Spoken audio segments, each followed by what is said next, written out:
ఈ ట్రెండ్ ఎలా చూడాలి? Thank you so much ఎంపీరావు details అందించినందుకు. ఈ ట్రెండ్ ఎలా చూడాలి? బికాస్ వేరే పార్టీ నుంచి ఒకవేళ వైసీపీ నుంచి టీడీపీలోకి వచ్చి కూడా వారు కూడా ఘనమైన మెజార్టీతో విజయం సాధించారు. మురళి, దీన్ని ఎలా చూడాలి?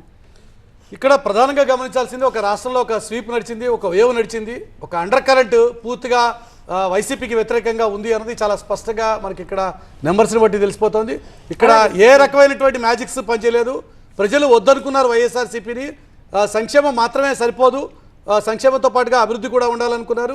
దాంతోపాటుగా అనేక రకాలైనటువంటి రాజకీయ పరమైనటువంటి నిర్ణయాలు కూడా ఇక్కడ తీసుకోవడం జరిగింది. ఇవన్నీ కూడా గమనించిన తర్వాత కూటమి కట్టడం, కూటమి సాధించినటువంటి విజయం, కూటమితో పాటుగా వైసీపీ మీద ఉన్నటువంటి వ్యతిరేకత అన్నీ కలిసి ఏదో కర్ణుడు చావు కారణాలు అంటారు కదా, అలాగా చాలా పరిణామాలు జరిగాయి. చాలా పరిణామాల ఫలితమే ఈరోజు వైసీపీ రాష్ట్ర వ్యాప్తంగా కేవలం 12 అంటే 12 స్థానాలకి ఆ పార్టీ పడిపోయినటువంటి సిచ్యువేషన్ మనం గమనిస్తున్నాం. అలాగే మనం నెల్లూరు జిల్లాకు కూడా వెళ్దాము. మురళి అందుబాటులో ఉన్నారు.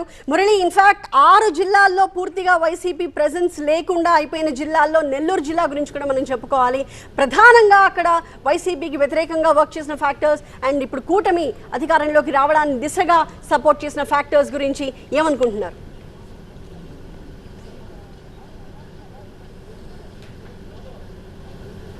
రాష్ట్ర వ్యాప్తంగా కూటమికి రికార్డు స్థాయిలో ఏ విధంగా సీట్లు అయితే వచ్చాయో ఇక్కడ కూడా నెల్లూరు జిల్లాలో అలాగే ప్రకాశం జిల్లాలో ఈ రెండు ఉమ్మడి జిల్లాల్లో కూడా అనేక రికార్డులు కూడా బద్దలైనటువంటి పరిస్థితులు కూడా మనం ఇక్కడ చూడాలి. ఎగ్జాంపుల్, నెల్లూరు సిటీలో దాదాపు 30 సంవత్సరాలైంది ఇక్కడ టీడీపీ జెండా పార్టీ. అలాంటిది ఇక్కడ 30 సంవత్సరాల తర్వాత మాజీ మంత్రి నారాయణ టీడీపీ తరఫున పోటీ చేసి గెలుపొందారు. ఈ 30 ఏళ్లలో వరుసగా కాంగ్రెస్, ఆ తర్వాత వైసీపీ మాత్రమే గెలుస్తూ వస్తున్నటువంటి పరిస్థితి. అలాగే నెల్లూరు పార్లమెంట్ కూడా కేవలం ఇక్కడ 2 సార్లు మాత్రమే పార్లమెంటు ఏర్పాటు అయిన తర్వాత, టీడీపీ ఆవిర్భావం తర్వాత 2 సార్లు మాత్రమే ఇక్కడ గెలిచింది. అంతకుముందు కాంగ్రెస్, తర్వాత వైసీపీ.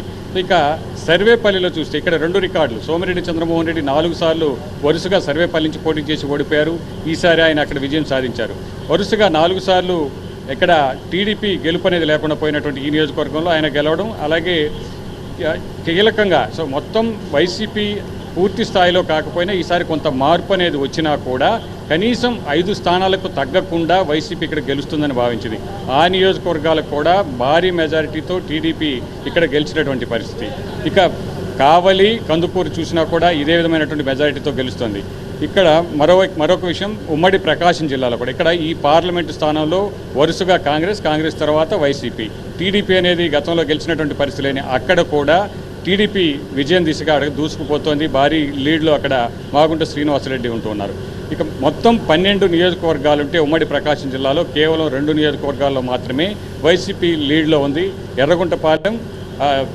ఎర్రగుంటపాలెంతో పాటు మరొక నియోజకవర్గంలో. సో ఈ 2 నియోజకవర్గాల్లో కూడా ఫలితం ఇదే విధంగా ఉంటుందా, మళ్ళీ చివరి నిమిషంలో ఏదైనా పోస్టల్ బ్యాలెట్ కావచ్చు, మళ్ళీ లీడ్ తగ్గితే కనుక ఇక్కడ కూడా మళ్ళీ ఎదురు దెబ్బ తగిలేటువంటి అవకాశం ఉంది. ఇటు నెల్లూరు జిల్లాలో 10కి 10 స్థానాలు, ఇక్కడ ఉమ్మడి ప్రకాశం జిల్లాలో గతంలో చూస్తే 2019లో 4 స్థానాల్లో వైసీపీ గెలుచుకుంది. సో ఈసారి 2 స్థానాలు మాత్రమే పరిమితమైనటువంటి, అది ఎర్రగొండపాలెం, గిద్దలూరు. సో ఈ రెండిట్లో కూడా లీడ్ తగ్గితే ఆ 2 స్థానాలు కూడా పోయేటువంటి అవకాశం ఉంది. సో మొత్తానికి కడప తర్వాత వైసీపీకి కంచుకోటగా చెప్పుకుంటున్నటువంటి వైసీపీకి ఇక్కడ గట్టి ఎదురు దెబ్బ తగిలింది.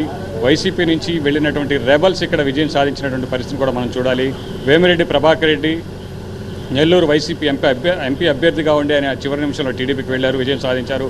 కోటంరెడ్డి శ్రీధర్ రెడ్డి, అలాగే రామనారాయణ రెడ్డి, ఈ ఇద్దరు కూడా భారీ మెజారిటీతో విజయం సాధిస్తున్న పరిస్థితి ఇక్కడ చూస్తున్నాం. Right, thank you.